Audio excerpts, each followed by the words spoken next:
देखिए आपकी कुछ एडजस्टमेंट और आ रही थी फाइनेंशियल स्टेटमेंट के अंदर। विद एडजस्टमेंट वाला चैप्टर स्टार्ट किया था ना हमने, तो वो आपकी एडजस्टमेंट है bad debts, provision for doubtful debt, provision for discount on debtor. ये तीन मोस्ट इंपॉर्टेंट आपकी एडजस्टमेंट है। कैसे मिलेंगी आपको? आपको ट्रायल बैलेंस के अंदर बैड डेट्स, प्रोविजन और गिवन मिल सकते हैं जो कि डेटर्स के ऊपर काउंट होते हैं। ठीक है, मैंने एग्जांपल लिया है आपका, इसी एग्जांपल से हम ये क्वेश्चन सॉल्व करेंगे। और आपको क्वेश्चन के नीचे ट्रायल बैलेंस के नीचे ये तीन एडजस्टमेंट गिवन मिलेंगी। कौन सी? Bad debts, provision for doubtful debt, provision for discount on debtor. ठीक है, कैसे इनको दो जगह आपने लिखना है, कैसे इनकी एडजस्टमेंट करनी है, तो देखिए कैसे करनी है। आपने ये जो नीचे गिवन है ना प्रोविजन और ये प्रोविजन, इसको इसी सीक्वेंस में लिखना है। इनको आप आगे पीछे नहीं कर सकते। फर्स्ट नंबर बैड डेट्स का रहेगा, second provision for doubtful date का रहेगा, और थर्ड नंबर आपका provision for discount on debtor करेगा। कैसे करना है आपको देखिए। हम क्या करेंगे, सबसे पहले ये जो आपको अंदर गिवन है ट्रायल बैलेंस के, उसको हम trading and profit and loss account में लिख लेंगे। Trading and P&L account. ठीक है, इसके अंदर हम इसको पहले फिल करेंगे। एक बैलेंस शीट बनाते हैं, तीन अकाउंट बनते हैं ना अपने बैलेंस शीट, तो इन अकाउंट्स के अंदर आप क्या करेंगे, इसको लिख लेंगे। ठीक है, कैसे लिखते हैं देखिए। आपको पता है डेटर्स यहां आता है, डेटर्स बैलेंस शीट में एसेट साइड में लिखा जाता है। अंदर वाली चीजों को वन टाइम लिखना है, बाहर वाली चीजों को टू टाइम्स लिखना है आपने। बैड डेट्स और प्रोविजन कहां आते हैं? बैड डेट्स आता है यहां, बैड डेट्स कहां? P&L अकाउंट की डेबिट साइड में बैड डेट्स आते हैं। ठीक है, कितने लिखे हुए हैं? 3000।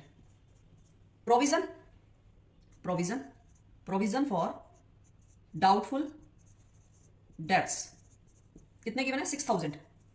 चलिए, हमने ट्रायल बैलेंस के अंदर जो चीजें गिवन थी हमने उनको क्या किया, वन टाइम लिख लिया। अलग अलग जगह पर परफॉर्म के अकॉर्डिंगली जहां भी वो आते हैं हमने उनको एक एक बार लिख लिया है। ठीक है, अब देखिए जो आपको एडजस्टमेंट ये गिवन है क्वेश्चन के बाहर, उन एडजस्टमेंट को टू टाइम्स कहां लिखना है। सबसे पहले ये तीनों एडजस्टमेंट इन्हीं सीक्वेंस में बैलेंस शीट के अंदर जाएगी। बैलेंस शीट में कैसे जाएगी देखिए। सबसे पहले आप यहां क्या करोगे, लेस, ये जो बाहर गिवन है इनको मैं न्यू नाम दूंगी, जैसे न्यू बैड डेट्स या further bad debts, new provision for doubtful date, new provision for discount on debtor, इसीलिए ताकि आपको समझ में आ जाए। और अंदर वाली चीजें हैं ये ओल्ड बैड डेट्स बोलूंगी, old provision for doubtful date बोलूंगी ताकि आपको समझ में आ जाए। बट इनको लिखना नहीं है ओल्ड न्यू के नाम से। तो देखिए यहां पर आपको क्या करोगे, सिर्फ नए वाले जो चीजें आपको एडजस्टमेंट गिवन है उन्हीं को लिखना है बैलेंस शीट में। बैलेंस शीट में पुरानी चीजों को नहीं लिखना। New bad debts, bad debts जो नए वाले हैं आपके कितने हैं? 2000।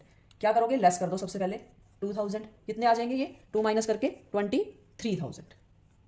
ठीक है, फिर आप उसके बाद दूसरे नंबर पे क्या चीज लेस करोगे, जो आपका 10% का प्रोविजन है। ठीक है, प्रोविजन फॉर डाउटफुल डेट्स कितना है भाई? ये 10% है। इसका 10% कितना हो जाएगा? 10 हटा दो, 2300 लेस करो इसमें से 0 0 7 0 एंड 2। ठीक है, थर्ड नंबर पे आप क्या करोगे, तीसरे वाला प्रोविजन जो आपका है उसे माइनस करोगे। Provision for discount on debtor, discount on debtor. इनकी सीक्वेंस में आप अपने मर्जी से फेरबदल नहीं कर सकते। इनको आप 1 2 3 इसी सीक्वेंस में करोगे। अगर बाई चांस इसमें मान लो ये नहीं है क्वेश्चन में, तो पहले ये फिर ये नहीं है तो इन दोनों को ही लिख दो। और बैड डेट्स नहीं है तो पहले ये आ जाएगा फिर ये आ जाएगा। मतलब कहने का, बीच में से अगर कुछ भी गिवन नहीं है इन्फॉर्मेशन तीनों में से आपको, तो उसको स्किप कर देना, बाकी के बचे हुए उसी सीक्वेंस में लिखोगे। अब ये provision for discount on debtor जो है आपका कितने, ये 10% था, ये 5% है आपका, तो 5% जो है इसका कितना बनेगा देखिए 1035। माइनस करेंगे इसमें से 1035 माइनस करने के बाद आएगा आपका 20700, ये आ जाएगा आपका 19665। ओके, तो देखिए अब यहां से आपको 1 2 3 ये तीनों चीजें यहां से उठानी है, पिक करनी है और P&L की डेबिट साइड में ले जानी है। ठीक है, ये आपका न्यू बैड डेट्स है, ये न्यू प्रोविजन है, ये new provision for discount on debtor है। तीनों को उठाओ और यहां पर P&L अकाउंट की डेबिट साइड में ले जाओ। देखिए बैड डेट्स हमने यहां ऑलरेडी लिखे हुए हैं जो ट्रायल बैलेंस के अंदर गिवन थे, इसमें प्लस कर दो new bad debts, new bad debts यानी फर्दर बैड डेट्स जो अलग से एक्स्ट्रा हो गए थे ये 2000 की। ठीक है, और प्लस कर देंगे इसमें क्या, ये न्यू प्रोविजन, ये जो 10% का हमने निकाला था, new provision for doubtful debts अभी निकाल के आए ना, कितना निकाला देखिए यहाँ पर 2300 प्लस कर देंगे तीनों को। और ये जो प्रोविजन फॉर पुराना है हमारा, इसको क्या करेंगे, इसको हमने माइनस कर देना है। ठीक है, इसको हमने माइनस कर देना है। आपका जो पुराना प्रोविजन है कितना है ये आपका 6000 का। ठीक, रही बात 1035 provision for discount on debtor जो कि आपका नीचे गिवन था, ये वाला गिवन था ना आपको नीचे 5% का जो गिवन था, इसको आपने इस एडजस्टमेंट के साथ ना ऐड करना ना लेस करना, इसको आप अलग से लिखोगे। यहां पर क्या लिखोगे, provision for discount on debtor, discount on debtors, इसको आप अलग से लिखोगे, इनके साथ आपने नहीं मिलाना इसको। 1035 ये 1300 तो इसकी कैलकुलेशन से आया था मेन कॉलम में, एक बार ये और एक ये, इसको आप अलग से लिखोगे डेटर्स के ऊपर 1035 का डिस्काउंट ऑन डेटर निकाला। तो इसी तरह से देखिए ये भी एडजस्टमेंट आपकी दो जगह आ गई है, ये वाली भी दो जगह आ गई है, ये सब दो जगह आपकी एडजस्टमेंट 2 टाइम्स आ चुकी है। अंदर वाली को हमने पहले ही फिल कर चुके थे। ठीक है, तो ये थी आपकी इंपॉर्टेंट एडजस्टमेंट बैड डेट्स की, प्रोविजन की और provision for discount on debtor. इसमें थोड़ा सा आपको एक और चेंज मिल सकता है क्वेश्चन में, कहीं कहीं क्या मिल सकता है देखिए, मैं थोड़ा सा इसमें चेंज कर रही हूँ। जो आपको ये ओल्ड प्रोविजन गिवन था ना 6000 का, अगर मैं इसको 6000 की बजाय 8000 कर देती, थोड़ी सी अमाउंट मैंने चेंज करी है, तो आप क्या करोगे, ओल्ड प्रोविजन को, क्योंकि देखिए ओल्ड प्रोविजन को हम यहाँ माइनस करते हैं ना, यहाँ माइनस किया था हमने ट्रेडिंग एंड P&L अकाउंट में, ये 8000 का हो जाए ये देखिए 8000 का हो गया। अब क्या होगा, आपकी अपर जो कैलकुलेशन है वो कम रह गई है इससे, यानी कि ओल्ड प्रोविजन ज्यादा अमाउंट का हो गया है आपका 8000 का। अब इनका डिफरेंस कितना है, इनका डिफरेंस यही माइनस में आ गया है, नेगेटिव में। ठीक है, नेगेटिव में डिफरेंस आने की बजाय आप इसको नेगेटिव में यहां नहीं लिखोगे, इस साइड को उठा के यहां लिख दोगे आप, यानी डेबिट के बजाय अब आपका ये क्रेडिट में लिखा जाएगा।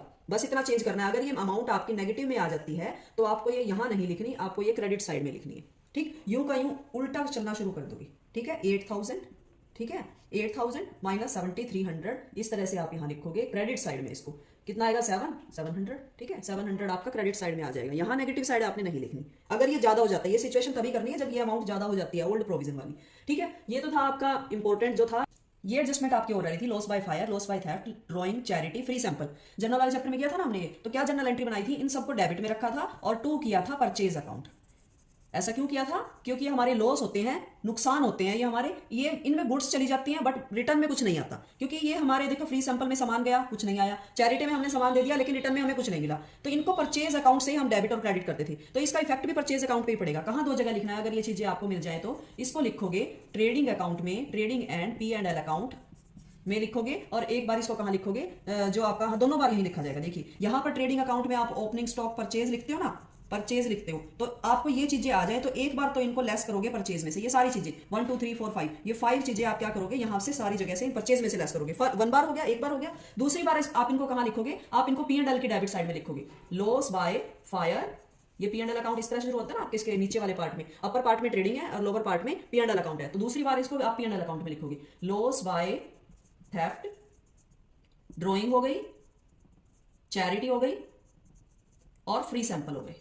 फ्री सैंपल, क्योंकि आप देखो अपना रूल है ना, डेबिट ऑल एक्सपेंसेस, तो ये एक्सपेंसेस हमारे debit all expenses and losses, ये लॉसेस हमारे P&L अकाउंट के डेबिट में एक बार यहां आ जाएंगे, एक बार परचेज में से माइनस हो जाएंगे, लेस हो जाएंगे, तो 2 जगह ये इस तरह से लिखे जाएंगे। बस यही आपका मोस्टली एडजस्टमेंट का चैप्टर था। तो ये सारी एडजस्टमेंट आप अच्छे से लर्न कीजिएगा एंड क्वेश्चन सोल्व कीजिएगा। Okay, thank you.